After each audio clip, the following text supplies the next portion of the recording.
अस्सलाम वालेकुम बच्चों, क्या हाल है। उम्मीद है सब खैरियत से होंगे। चले, हमने लास्ट क्लास में क्वेश्चन नंबर 1 देख लिया था। एक्सरसाइज 4.1 चल रही थी हमारी फर्स्ट ईयर मैथमेटिक्स। मैंने आपको एपी और एचपी का रिलेशन दिखा दिया था कि एपी को और एचपी को किस तरीके से हम रिलेट करके सॉल्व कर रहे थे। ठीक है, उसी से रिलेटेड अब सवाल शुरू होंगे। थोड़े से वर्ड प्रॉब्लम्स हैं। क्या कहा इन्होंने, सवाल मैं आपको बुक से पढ़ के सुनाता हूँ। ठीक है, वैसे साइड में आपको नज़र आ रहा होगा, मैं यहाँ से पढ़ के आपको बताता हूँ। देखें क्या कह रहे हैं। कह रहे हैं कि if the 7th and 10th terms of N H P, कह रहे हैं कि अगर 7th और 10th term of N H P are 1/3 and 5/21 respectively. Respectively से मुराद है, देखें पहले 7th लिखा था तो पहली जो 1/3 है पहले लिखी हुई वो 7th टर्म होगी, और फिर 10th टर्म बाद में लिखा हुआ तो 5/21 जो है वो 10th टर्म की वैल्यू होगी। ठीक है, रिस्पेक्टिवली का ये मतलब है। Find its 14th and 20th term. A14 और A20 मुझे क्या करना है, फाइंड करना है। ठीक है, तो जैसे हमने कल सॉल्व किया था बिल्कुल वैसे ही हम सॉल्व करेंगे AP के अंदर जाकर, और फिर AP में जाके कैसे सॉल्व करेंगे, जैसे AP को सॉल्व करते थे वैसे ही सॉल्व करेंगे। ठीक है, AP में किन चीज़ों की ज़रूरत होती है, A और D की। A मीन्स फर्स्ट टर्म, ठीक है, D मीन्स कॉमन डिफरेंस। ठीक है, कॉमन डिफरेंस इसकी ज़रूरत है मुझे A और D की। A और D मुझे मिल गया, मैं कोई सी भी टर्म बना सकता हूँ। ठीक है, ये आपको याद होगा जो AP से हमने पढ़ा था। तो अगर नहीं भी याद हो तो 4.2 को एक दफ़ा रिवाइज कर लिएगा कि सब याद आ जाएगा। ठीक है, हम क्या करेंगे, सॉल्यूशन स्टार्ट करेंगे। लिखेंगे इन AP, डायरेक्ट आ जाएंगे हम किस पे, AP में। AP में आते ही हमें 7th टर्म कैसी मिलेगी, 1/3 के बजाय वो क्या हो जाएगी, सिर्फ 3 हो जाएगी। ठीक है, और A10th टर्म कैसी हो जाएगी, क्योंकि AP में जाते ही हम क्या करते हैं, इन्वर्स कर देते हैं। यहाँ पर आते ही हमें क्या मिलेगा, 21/5 हो जाएगा। ठीक है, 21/5 ये मिल गया हमें काम। अब क्या करना है मुझे दोनों वैल्यूज़ का इस्तेमाल करना है। ठीक है, बस ये मैंने बना लिया AP में आके। अब मैं क्या करूँगा, एज वी नो, क्या जानते हैं हम जानते हैं कि AN = A + n-1 × D होता है। यही फॉर्मूला था। ठीक है, किसके लिए बनाएंगे, सबसे पहले 7th टर्म के लिए बनाएंगे। 7th टर्म के लिए बना लिया हमने। क्या लिखा जाएगा, A7, A + n की जगह क्या आ जाएगा, 7 - 1 × D, क्योंकि हमें A और D नहीं मालूम, वही फाइंड करने आए हैं हम। 7 की जगह क्या रखेंगे हम, A7 की जगह उसकी वैल्यू 3। A ऐसे ही रह जाएगा, 7 - 1 क्या हो जाएगा, 6D। किसी भी एक की वैल्यू बना लें, चाहे तो A की बनाएं या D की बनाएं, जिसका दिल करता है बना लें। मैं A की वैल्यू बनाता हूँ, D यहाँ प्लस हो रहा है, उस तरफ जाकर माइनस हो जाएगा, तो -6D = A। इसे नाम दूंगा मैं इक्वेशन 1 का। ठीक है, अब हम बढ़ेंगे यहाँ पर, यहाँ आ जाते हैं। तो यहाँ सॉल्व करने के लिए मुझे भी यहाँ आना पड़ेगा। क्या करेंगे, नाउ अब किसके लिए लिखेंगे, 10th टर्म जिसकी वैल्यू दी गई है उन टर्म्स के लिए काम करना है। 7th टर्म के लिए कर लिया, 7th टर्म दी गई थी, n की जगह 7 रख लिया। और कौन सी टर्म दी गई है, 10th टर्म दी गई है, तो अब 10 के लिए करेंगे A10। बस ये जो फॉर्मूला है ना, इसमें n की जगह पे 10 रखना शुरू कर दें। A + 10 - 1 और D ऐसे ही आ जाएगा। तो A10 की वैल्यू क्या हो गई, 21/5। ठीक है, हम AP में सॉल्व कर रहे हैं, जो भी आंसर आएगा वो AP में होगा, उसको हम इन्वर्स कर देंगे, हम दोबारा कहाँ पहुँच जाएंगे, HP में। ठीक है, तो A = A, 10 - 1 9D। ठीक है, ये हो गया हमारा काम। अब वहाँ से इक्वेशन 1 में से A की वैल्यू उठाकर हम कहाँ पुट कर लेंगे, यहाँ पर। ठीक है, putting the value of A from equation 1 क्या हो जाएगी वैल्यू, 5 = A की जगह क्या आ जाएगा, 3 - 6D। यही थी वैल्यू, वहाँ से उठा ली मैंने, और ये हो गया 9D। तो इससे हमें क्या मिल जाएगा, D की वैल्यू मिल जाएगी। 3 ऐसे ही रहा, 6D माइनस का और 9D प्लस का, कितने D बचेंगे, 3D बच जाएंगे। ठीक है, अब 3D कॉमन निकाल लूँगा मैं, 5, 3 कॉमन निकाल लिया मैंने, क्या बचेगा 1 + डी बच जाएगा। ऐसा क्यों किया मैंने, क्योंकि ये कैंसिल हो रहा है। 3 1 ज़ा 3, 3 7 ज़ा 21, तो 7/5 और 1 प्लस डी, सीधे सीधे डी की वैल्यू आएगी 1, यहाँ प्लस हो रहा है उस तरफ जाकर माइनस हो जाएगा, तो डी इज़ इक्वल टू 7/5 के साथ माइनस हो जाएगा 1। ठीक है, सीधा करके लिख दिया मैंने बस। एलसीएम कराएंगे हम, 5 से एलसीएम हो जाएगा, इसके नीचे कुछ नहीं है तो 1 है, तो 1 जाके 5, 7 1 ज़ा 7 हो जाएगा और ये 5 1 ज़ा 5 हो जाएगा। ठीक है क्रॉस में मल्टीप्लीकेशन हो गई, तो 7 - 5 इज़ 2/5। तो कॉमन डिफरेंस कितना है, 2/5 का कॉमन डिफरेंस है। कॉमन डिफरेंस मिल गया। अब इस वैल्यू को उठा के हम इक्वेशन 1 में पुट करेंगे तो मुझे क्या मिल जाएगा, ए की वैल्यू मिल जाएगी। स्क्रीनशॉट लें क्योंकि जगह कम ख़त्म हो गई है, कम क्या ख़त्म ही हो गई है। स्क्रीनशॉट लें, फिर हम बढ़ते हैं इसको मिटाकर ए की तरफ।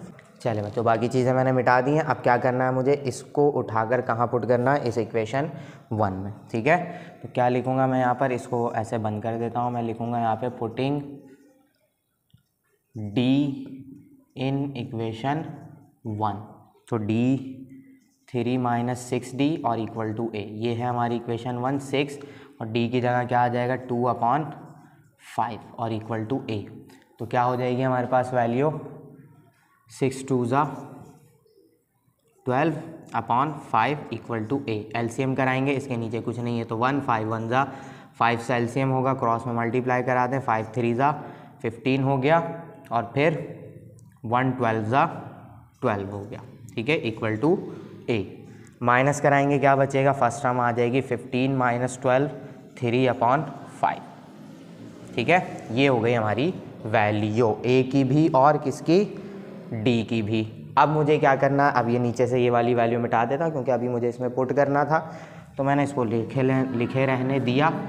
डी इज़ 2/5, ए इज़ 3/5, यहाँ लिख लेता हूँ ताकि अगर मैं मिटा भी दूँ गलती से तो मैं भूलूँ ना, 2/5।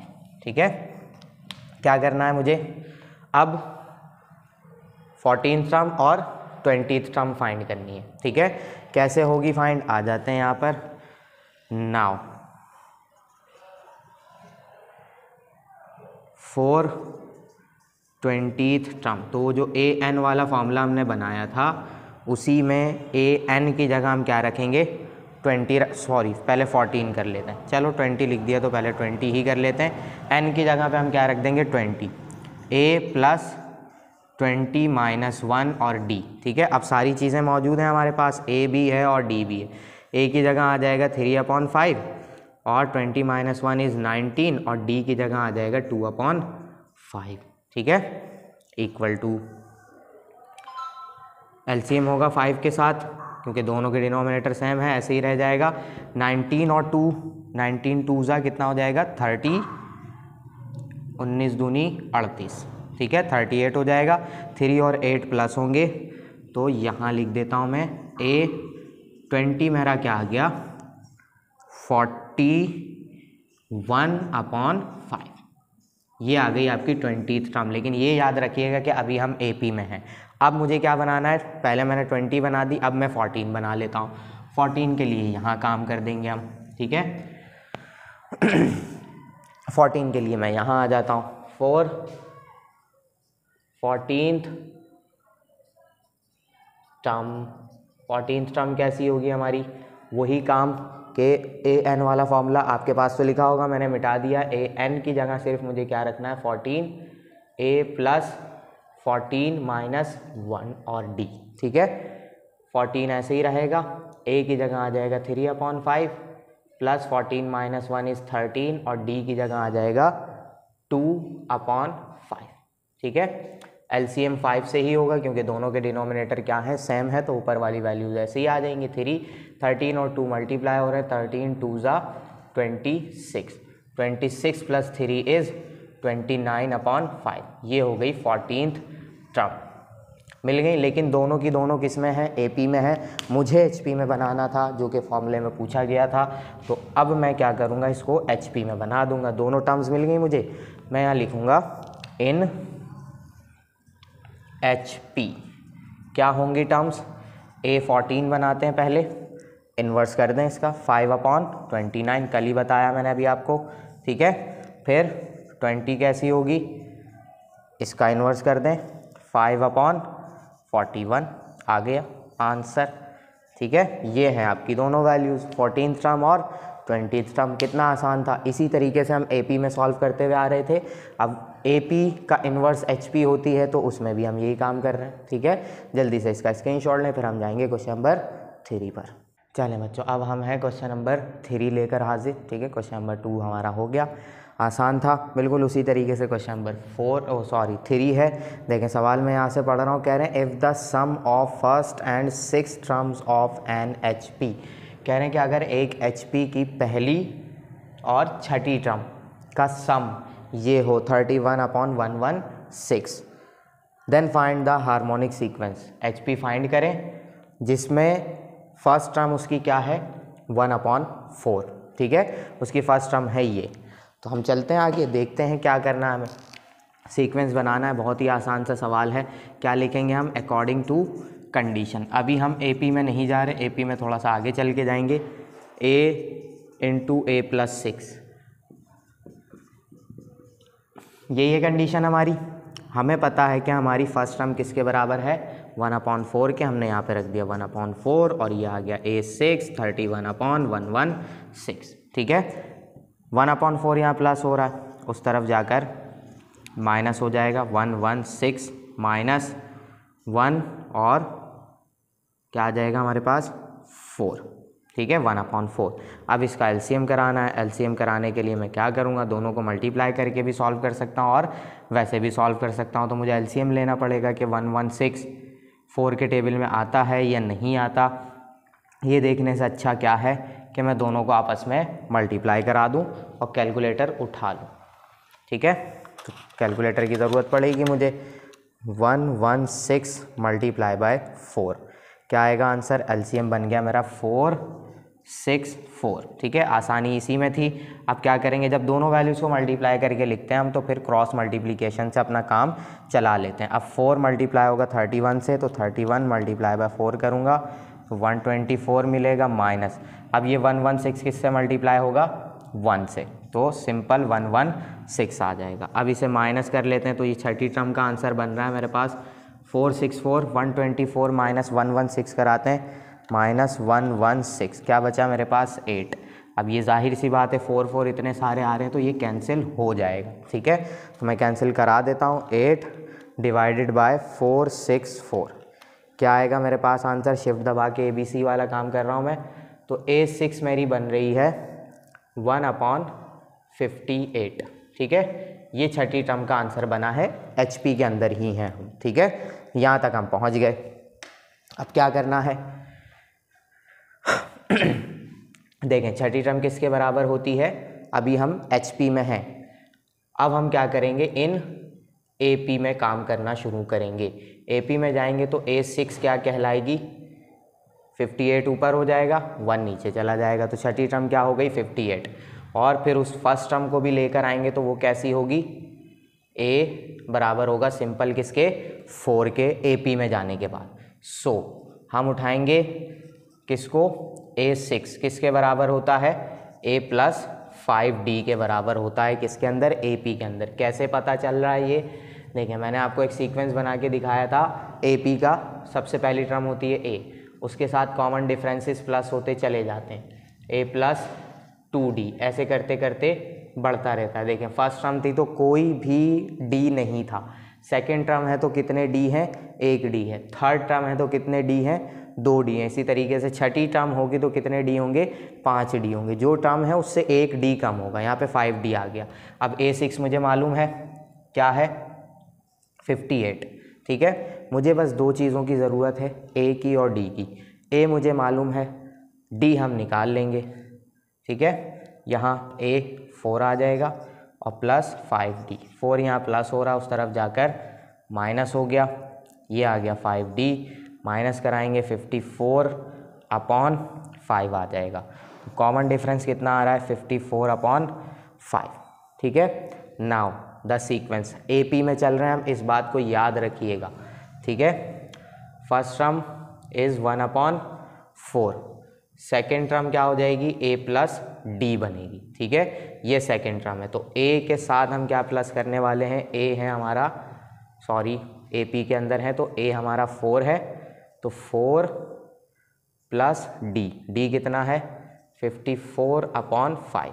ठीक है, तो 5 से एलसीएम हो जाएगा, 5 4 ज़ा 20, 154 ज़ा 54, प्लस कराएंगे ये हो जाएगा 64 और 20 74, 74/5। ये हो गई हमारी कौन सी टर्म, सेकेंड टर्म। ठीक है, इसी तरीके से हम क्या बनाने वाले हैं, थर्ड टर्म बनाएंगे। एक और टर्म बनाते हैं फिर हम आंसर निकालेंगे, a प्लस 2d। सही है, ये होती है हमारी थर्ड टर्म। थर्ड टर्म कैसी होगी, a यानी कि 4 प्लस 2 और d कितना है, d है हमारे पास 54/5। ठीक है, एलसीएम होगा 5 के साथ ही, 5 एलसीएम आ गया, 5 4 ज़ा 20, यहाँ तो आएगा ही आएगा, 2 मल्टीप्लाई हो जाएगा 54 से, तो 2 4 ज़ा 8 और 108, इनको प्लस करेंगे तो थर्ड टर्म हमारी कैसी आ जाएगी, इसे हम कहेंगे a3, ये है हमारी a2, मैं यहाँ लिख देता हूँ। ठीक है, थर्ड टर्म कैसी हो जाएगी, अपॉन में तो 5 आपको दिखाई देगा ही देगा लाजमी, 20 प्लस 108 करेंगे तो ये हो जाएगा 128। ये बन गई हमारी थर्ड टर्म। तो 3 टर्म्स बनाना काफ़ी है, स्क्रीनशॉट लें, मैं वहाँ मिटा के इसका सीक्वेंस कंप्लीट कर देता हूँ, ये इतना ही था सवाल। ठीक है,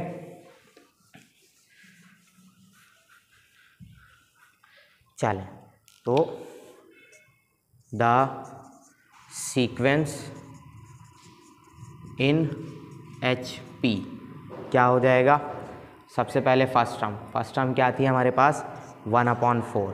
सेकेंड टर्म क्या बनाई हमने, सेकेंड टर्म बनाई 74/5, तो इसको इन्वर्स कर दें तो 5/74। थर्ड टर्म क्या बनाई हमने 5/128। सही है, 128/5 बनाई थी, उसका हमने इन्वर्स कर दिया। इस तरीके से ये चलती चली जाएगी। तो ये हो गया आपका सीधा साधा आंसर। ठीक है, जल्दी से इसका स्क्रीनशॉट लें, ये भी हो गया कंप्लीट। फिर हम चलेंगे क्वेश्चन नंबर 4 की तरफ।